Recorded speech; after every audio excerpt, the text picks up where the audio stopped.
So in the top right-hand corner, I'll have an action panel. You can see that it's defined with a little box, and then your buttons that you get will be displayed inside that action panel. And typically, it's over on the right-hand side up towards the top. But here I'm creating a style that I can apply that will create that action panel at the bottom of the screen, value equal bottom, just so you can see the effect of some of these style attributes. So let's take a look at that. First off, notice I've got it commented out.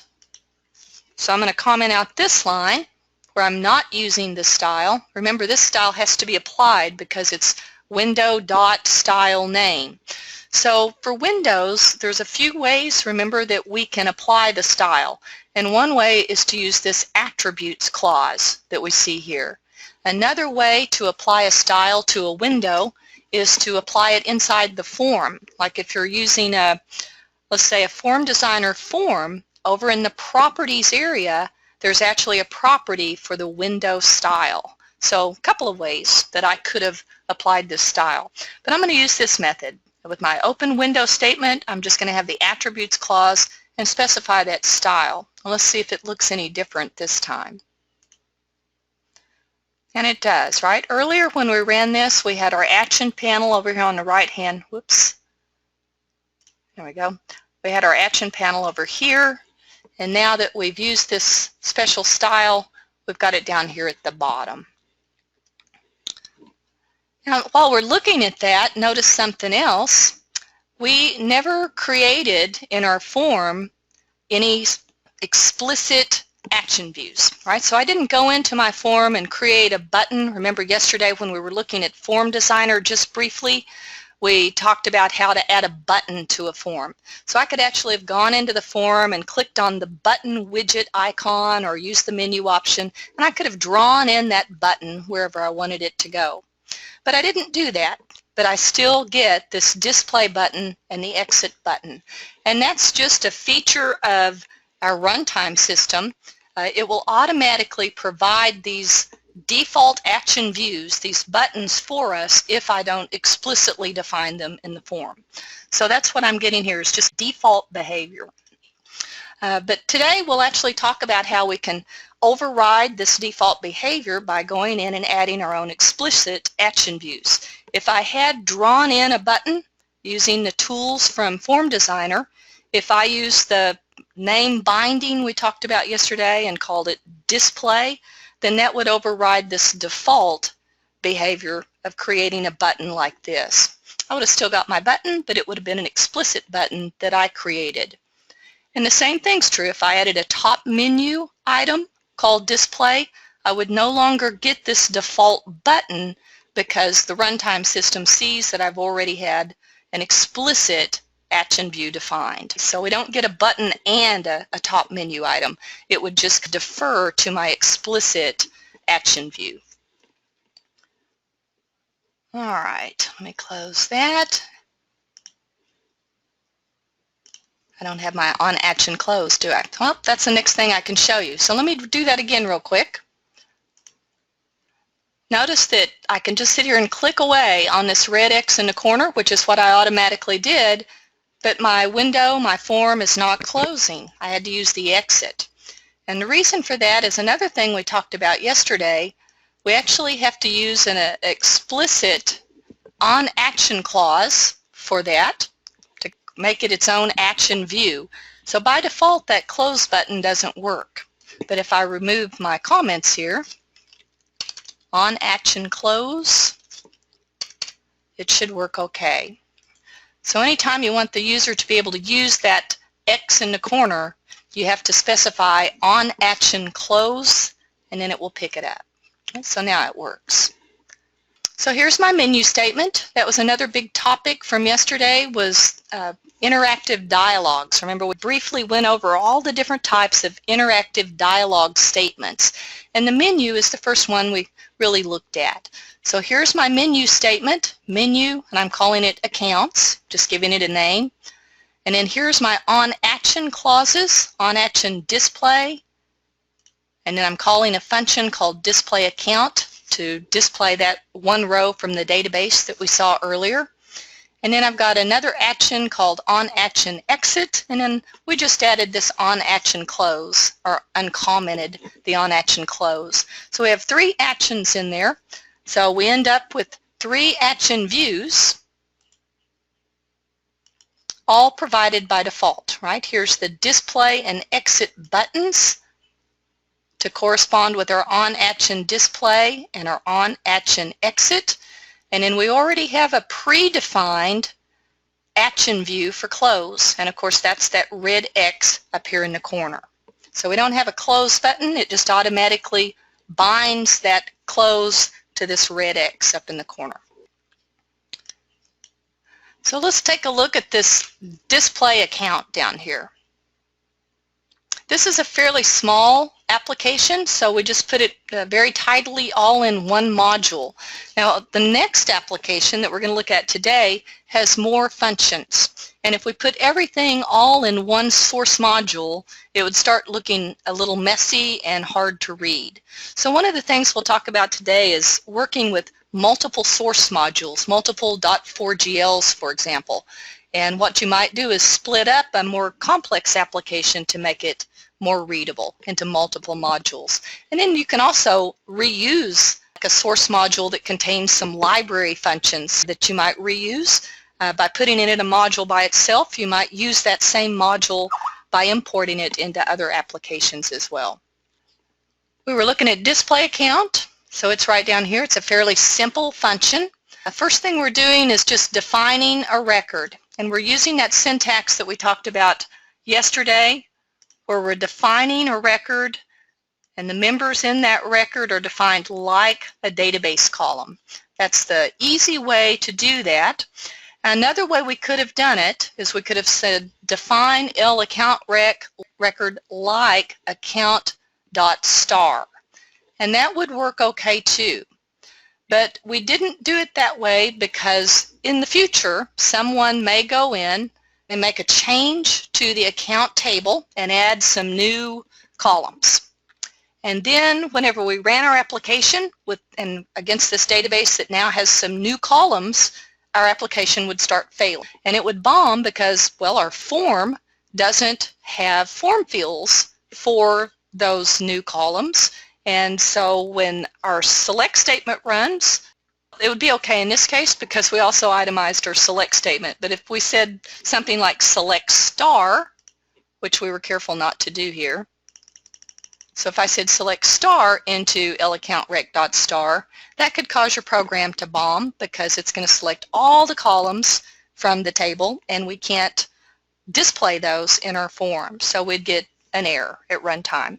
But the way we've done it here, it keeps us from having any problems. It takes a little more work for the programmer because I had to itemize all my record members like this, but again it makes it more readable to do that. I can see all of the members. And then down here in my select statement I also itemized my select statement. I'm only wanting to display certain things in this case, and I'm selecting that and storing it into this program record, laccount.rec.star. Notice I'm using static SQL. You remember yesterday too we talked about 2 ways to embed SQL into our programs. We had 2 types of statements. We had static SQL statements, and this is a static SQL statement, just a plain old select, kind of a hard-coded SQL statement. And then we also had dynamic SQL, where essentially we're building an expression, a SQL statement expression, and preparing that expression, turning it into a real executable SQL command, and then executing it once it's prepared.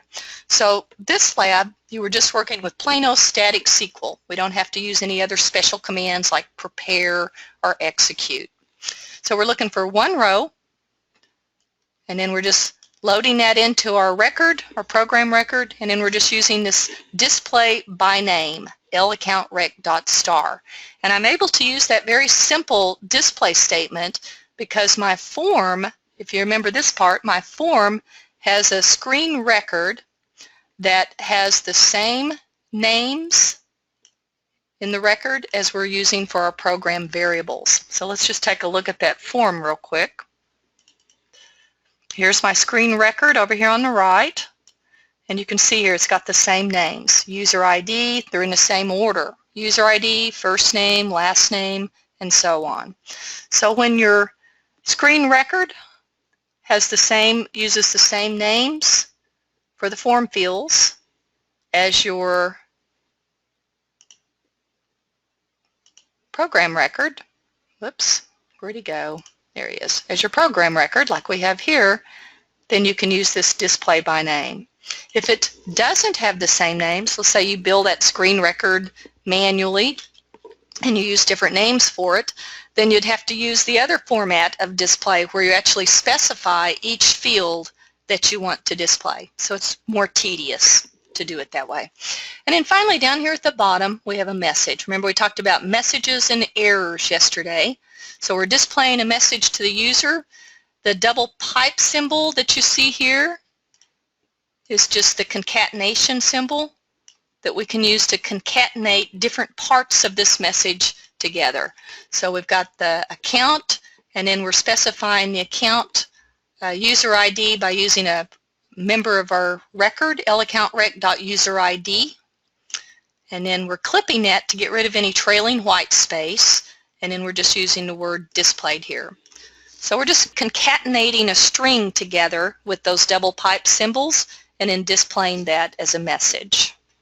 And that's the end of our function there. Well, one thing from yesterday that I just remembered because I see this, I had a question about per files. Remember yesterday we were talking about the two different types of forms that you could create. Now the .per files are again a legacy type form file from folks that used Informix. And we still support those, and a lot of our engineers and programmers still use those. They're so used to them that they're easier for them to use than Form Designer.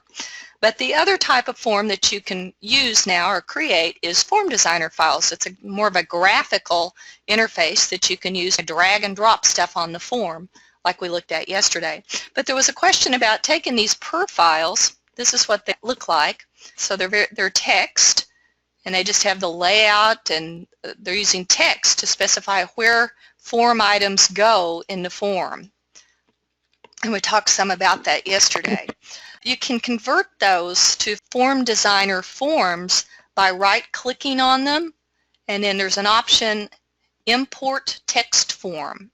So if I do that, notice now it brings it into Form Designer and converts it into one of these 4FD files. If you look over here at the top, now it's called grid09.4fd. So now I could enhance that form if I wanted to with my Form Designer tools, my drag and drop tools. Now once you have imported though this .per file into a 4FD, the .per file is no longer enhanced. If I remember right, it's still sitting out there, but if I add a button to it or I add any other containers or widgets to it, it doesn't continue to update that .per file. It only updates the .4fd. And your application now will be using the .4fd. It won't be using the compiled .per file. So I think that might be all I wanted to show you. Let me think about it for a second here. So that used up half an hour of our lecture time for this chapter, but like I said, these are pretty short chapters, so I don't think it will hurt us this morning. So let's go ahead and get started with Module 7, which is another one of those interactive dialogue statements that we did an overview of yesterday. So our lab from yesterday, we worked with the menu statement and the display statement, a couple of those different interactive statements, and today we're going to be working with the construct statement, which allows a user to do a query by example. So by the end of this module, you'll be able to implement query by example to allow the user to run an application and enter data into a form to determine what rows we select from the database, basically doing a search. We'll also learn about handling query cancellations and errors, how to handle that gracefully. So if the user's going along and he hits escape or Control-C or cancel, right? By default, we also get an accept and cancel button when we work with some of these interactive dialogues. We'll see that today. So if the user hits the cancel button that he gets by default, we need to handle that gracefully. We don't want the program just to stop running right in the middle like that. So we'll learn how to handle user interruptions and errors in a bit more graceful manner. And then we'll talk about retrieving multiple rows of data. The program that we just looked at used a static SQL statement that had a where clause that just retrieved a single row from a table. So we didn't have to define any other special structures to handle multiple rows retrieved. But in this chapter, we'll talk about using cursors so that we can retrieve or fetch multiple rows returned by search criteria, for example, or select statements that we embed. So here's what the query by example might look like. I'll show you that application here in just a minute. But the idea is the user can query the database to look at items from the database by putting in search criteria.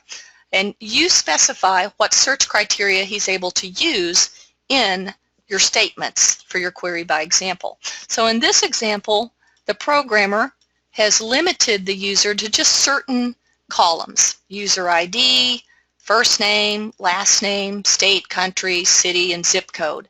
Everything else is grayed out, right? And that's because the programmer is not allowing that user to search on certain things. So you have full control of that part as a programmer.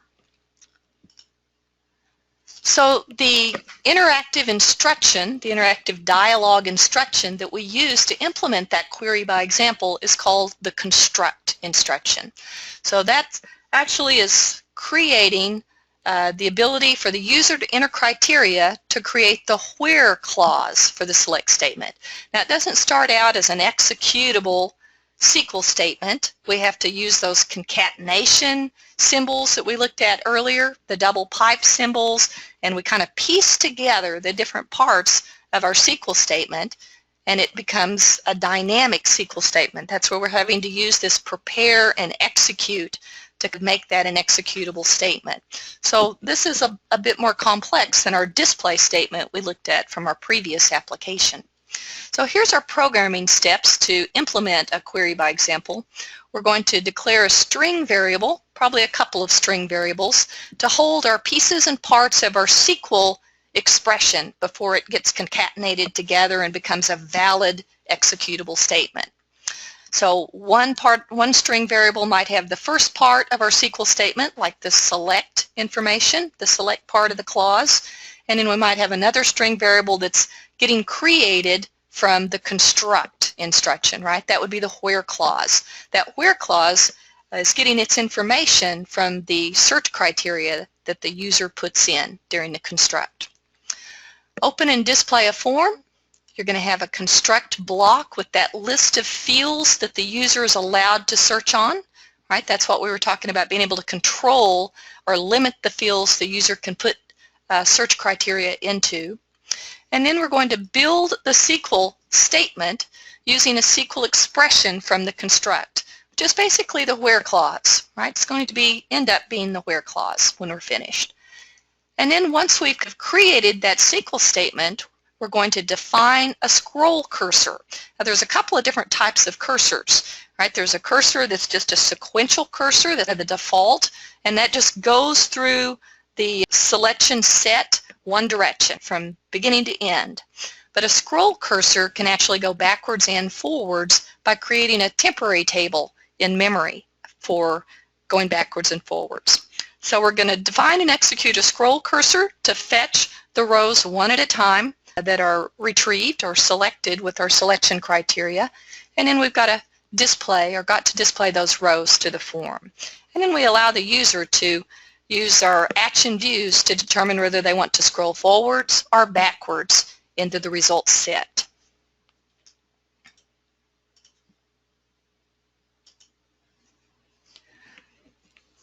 So here's some literal pieces and parts of our construct and string variables so you can see what that's going to look like. Here's the construct statement. Construct, and of course we define a a variable, on, and then column list is the list of columns that we want the user to be able to input data into for their search criteria, right? And this ends up being our where clause essentially. And then from the field list. Now basically what all this does is just temporarily binds these specified form fields, right? This part over here, that would be our form fields, to our database columns, right? This part right here. So that all gets taken care of by our runtime system, but that's the idea. That's what this construct statement is doing. The user enters data into the form fields. It temporarily binds those form fields to columns in the database for the purpose of doing the construct. And I can use this by name clause, just like we did the display by name that we saw earlier. We can use the construct by name as well when, in this case, the screen form fields, right, our screen record has the same names as the database columns. So it's handled a bit differently, right? It's not the program variable in this case, it's the columns in the database. So here's where we're defining our string variable, where clause, we're calling it, and in construct by name, our string variable, where clause, on these columns of the database.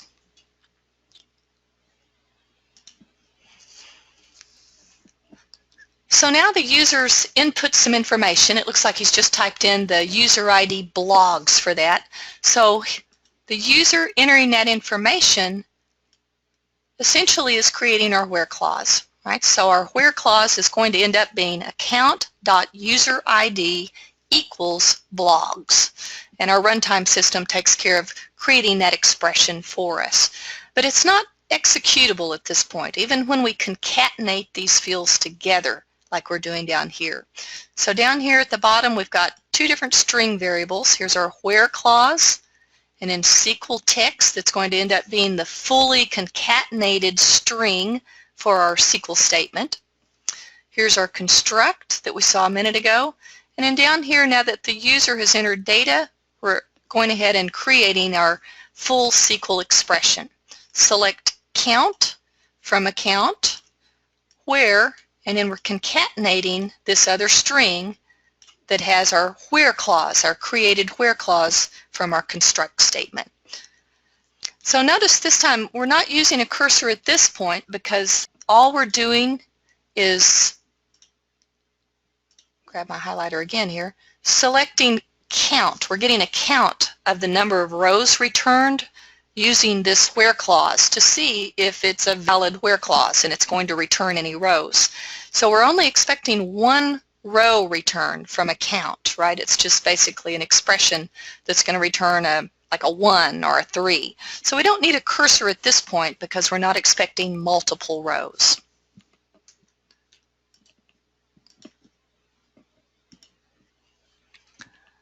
So as we talked about a minute ago, this concatenated string that we have so far isn't a valid executable statement.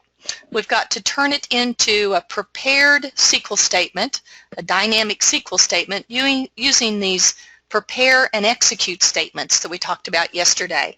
So when we were going through the database chapter and talking about embedding SQL and the difference between static and dynamic, now we're looking at dynamic. So we got the prepare statement. If you remember from yesterday, the purpose of that is to take this string and it sends this off to the database server to have it looked at. The database server looks at this string and parses it and comes up with an execution plan, allocates resources for the statement, and then we can go ahead and execute it. So we have a prepare and an execute. In this case, we've got this execute into a variable, which notice up here is just a small int because it's just a single row, so we can use that syntax. But if we were actually retrieving rows from the database and there was any opportunity or chance for multiple rows to be returned, we have to have a cursor for that.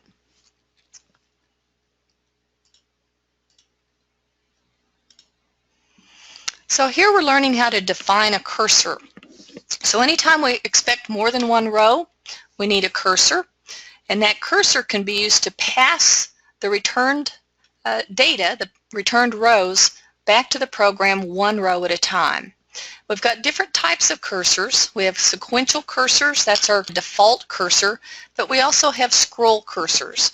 So if you want your user to be able to go forwards and backwards through the results set, you know, there's a possibility he might want to see a row that he's already looked at, so he needs to be able to go backwards, then you need to define a scroll cursor for that.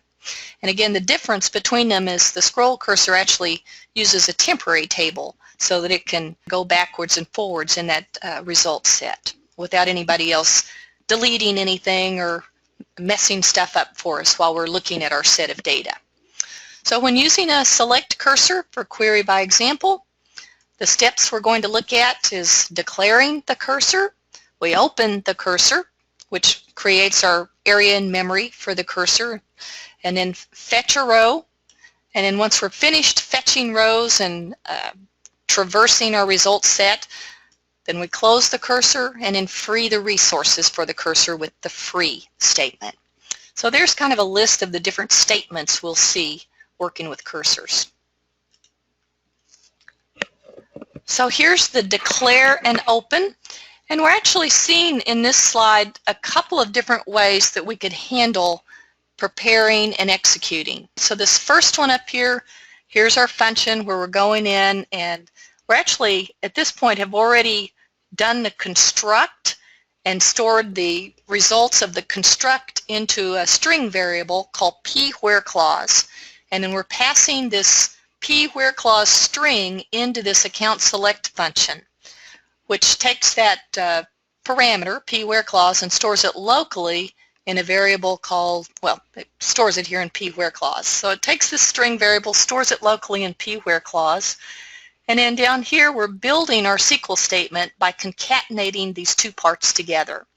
So this part is just hard-coded, select star from account where, it's literal, and then we're concatenating that to our passed-in string, p_where_clause, that has the results of our construct. And then we also want to do some ordering, so we've got another concatenation symbol here, and we're going to add an order by clause, order by state, comma, user ID. So there's the SQL text string. Now it looks like a valid SQL statement, but it's not executable until we prepare it and then declare our cursor and open it. Notice this declare and open takes the place of our execute statement that we saw earlier. Another way that we could do this is we've got this declare account cursor scroll cursor from SQL text. So instead of using the prepare and declare, I could do it all in one statement. So this declare statement down here is a bit of a shortcut. It's actually a bit more efficient too as far as the process of sending that statement to the database server to parse and optimize. It's more efficient because it only has to contact the server one time for this form of the prepare and execute. So this is a shortcut, but it does pretty much the same thing as this. It just does it in a more efficient manner. So prepare query statement. This query statement is just kind of an identifier. It's not a variable. We don't have to define a variable called query statement or anything of that sort. It's basically just an identifier, you could call it, statement identifier. So to prepare a query statement from SQL text, declare account cursor scroll cursor for query statement, and here we're opening our cursor.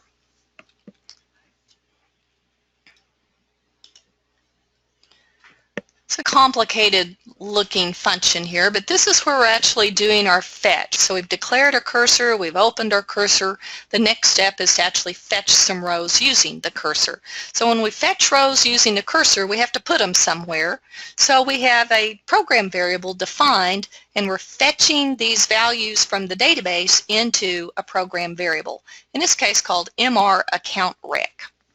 So here's this function fetch account, and it's being passed in a p_fetch flag, which is just specifying the success or failure of the fetch. If it's 1, then we're going to go forward. If it's a -1, we're going to go backwards. And we'll take a look at the whole application here in just a minute after we look at all these different statements in the code. So here we're saying let fetch OK equal false. That's just initializing this variable so that we know what state it's in when we get started. And if the user has selected next, then this p-fetch flag is set to 1. So that gets passed in when the user selects next. So if p-fetch flag equals 1, then fetch next account curse into our program variable. So we're fetching the first row. Otherwise, it's a -1, so fetch previous account curse into MR account rec. And then down here, we're checking the status of that SQL statement with this case statement. If you remember yesterday, we had this global record called SQLCA, the SQL Communication Area record, and we talked about checking the SQL code member of that record to see if a SQL statement was successful or failed.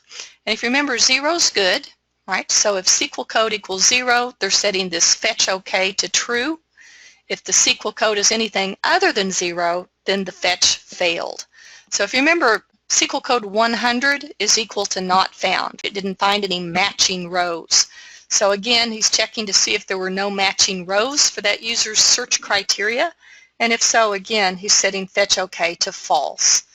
So the only way that fetch OK gets set to true is if SQL code is 0. Everything worked OK. Otherwise, we're setting it to false.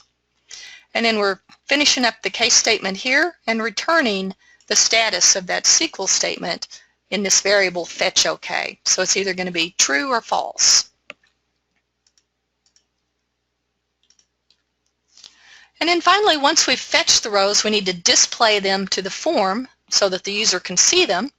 So here's this fetch relative account function, and we're passing in the p-fetch flag so we know if it's a successful fetch or an unsuccessful fetch at this point. And then here they're calling a function called fetch account. That's the one we just looked at. And then right down here, we've returned that variable fetch OK. So if it's true, then we're calling display account. And then right down here is our function display account. And then we're displaying by name our program record contents, mraccountRec.star. And again, we're able to use that display by name syntax because our program record, the members of that record match in name and order the members of our form fields. Notice we're also displaying messages to our user. So if fetch OK, then call display account. If p-fetch flag equal 1, then if we're not able to fetch another row and we're going forward, that means the user's hit the end of the results set. So we're passing them a message that says end of list. If the p-fetch flag is -1, that would be the alternative here for the else, then that means the user is going backwards using the previous button, and he's also hit the end of the list going that direction. So we're saying message beginning of list.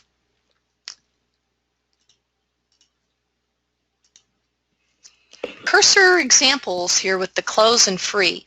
So this little application has a function called cleanup where we're doing all of the housekeeping activities after the user has finished looking at the results set. So when he's ready to exit, then we're actually able to do some cleanup. Remember that when you use a cursor, it's going out there and allocating resources for that cursor. So here we're just cleaning up those resources at the end. This whenever error continues statement says if there's an error or a problem, don't stop the process of the program, right? Don't kill the program because we still want to do some cleanup to get rid of any structures in memory, for example. So whenever error continues says keep going even if there's an error. So we're cleaning up. Close the cursor, free the cursor to free up all the resources, so it closes any temporary files that might be open, frees that up from memory. And then now that we've finished cleaning up, we can say whenever errors stop to more gracefully handle program errors. So that gives you an opportunity to do some housekeeping routines in case of an error. So typically, if you have an error, the program just bombs or stops. But in this case, it says keep going a bit so that we can do this housekeeping. So allowing the user to cancel the query. Mentioned earlier that the runtime system does a lot of things for us. There's a lot of built-in nice behaviors. And one of the nice behaviors that you get with our runtime system and our BDL language is it predefined some actions and action names that we use with these interactive dialogue instructions. And the ones you'll notice probably in this lab is accept and cancel. So these are two predefined actions that even though I don't define them in my code, I don't have to specify action views to get them, they just automatically show up. So one of them will be accept, which actually will use the text OK, and the other action view will be a button that says cancel.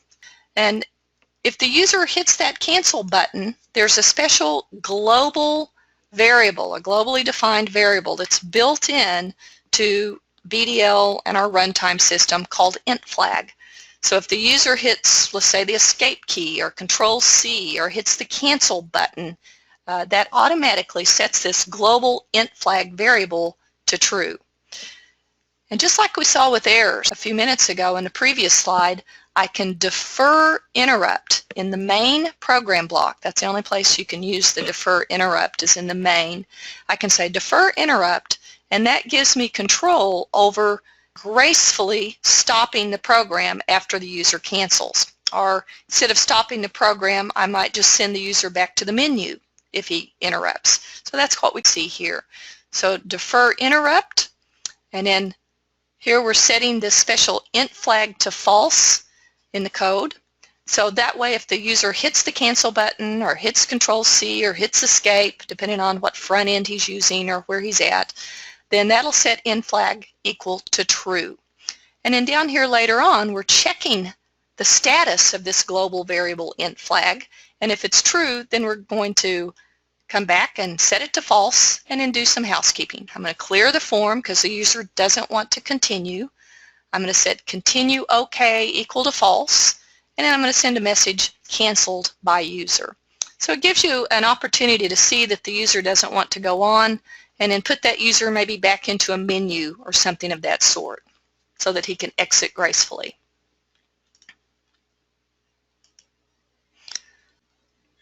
So let's take a look at that real quickly. See, I think it's this one up here. Well, it's kind of ugly because I've got that styles file out there. Remember that style, the edit style for all of my edit items on my form? So they're that funny green that we have that style set to, but that's okay. We can still watch this application run. So here's this construct. Here's my query statement that the user could use. He can enter some search criteria. Let's see if I use city here. See if that finds anything. No. All right, so let me show you something since I can't remember any of the values for these rows. If I don't enter anything, let me try query again, and I just hit the OK button. Notice that it pulled back all rows. That is an expression, like a Boolean, whenever you just click OK. It's 1 = 1 is the Boolean or expression that gets created from that, and that is just true, right? 1 = 1, that's true, so that just says return all rows. That's a shortcut there to return all rows. So if the user just hits escape, or excuse me, hits OK right here without entering any criteria, that returns the expression 1 = 1. Okay, so here's my rows, and notice I've got these next and previous buttons, and again, let me find the, now, let me open up this form. I don't have any of these buttons defined in my form, right? See, you don't see any buttons here. I don't have any top menu or toolbar action views defined for this form, but I still get these buttons, right? So these are handled by our runtime system, and it automatically gives me this next and previous button. Notice there's even some decoration associated with that. So I have a question for you. Where do you think it's getting like these double arrows for next and previous, the text next with a capital N, P for previous? Anybody?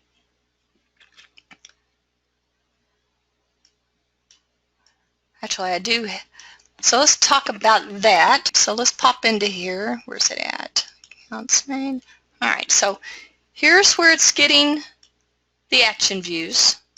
All right, so on action query, on action next, on action previous, on action exit. So I didn't have to predefine any specific action views to get these buttons. So that's that default behavior we talked about. But notice query just has a lowercase q because remember the runtime system or the compiler automatically converts all these on action clauses, the actions in them, to lowercase. But notice that the next and previous are in caps, or the first letter. Next, previous, and then I've got these double arrows that look so nice here. Do you remember the action defaults file that we talked about yesterday? Anybody remember that? Let's see. Let's take a look at that. Something I didn't review this morning, but it's probably worth it. Let's see. Let's go get the one that's, right now we're just using the default, I think. I don't think I've created one. So there's my 4Js, GEP, FGL, lib, and there it is. See that default.4ad file? Let's pop that guy open. Let's see if we can find, there's a bunch of them. Here's next. So it actually, when I use this action called next, it found all the decorative parts of that we're seeing here in this action defaults file. So the image is go forward. So that's where we're getting this guy here, the picture, the double arrows. That's the go forward image. So it's pulling that from one of our directories where we have a bunch of images that are built into the product. And then there's where our capital N's coming from, right? Capital N for next. And right below it's previous. So if I use an action called previous, on action previous, it's going to say, oh, well, the text needs to have a capital P in it, like we see here, and the image I want to use is go reverse. Right? So it's picking up that little double arrow from that. So I just wanted to review that because, gosh, we looked at a lot of different things yesterday. So that's why that looks like it does. I didn't define any of that in my form. It's just picking them up from the fact that I'm using those names in my on action clauses, and it's picking up the decorations for those names from action defaults. Now you can also override this, right? In the form itself, remember we could actually use properties in the form when we create it, or we could use attributes in the .per files, and we can actually override all this stuff here. So if we didn't want it to say next with a capital N, maybe we wanted to say go forward, we could actually do that by overriding this action default stuff in the form itself over in the properties view. I just wanted to talk about that a bit since it's all right up here for us to look at. So if I keep going next here, notice I'm getting this message next record. I'm just going to keep going, and notice now I get my end of list message down here at the bottom. Same thing if I go in reverse, I'm using my scroll cursor to go backwards through the set, and I finally hit the end again, and I get the beginning of list message.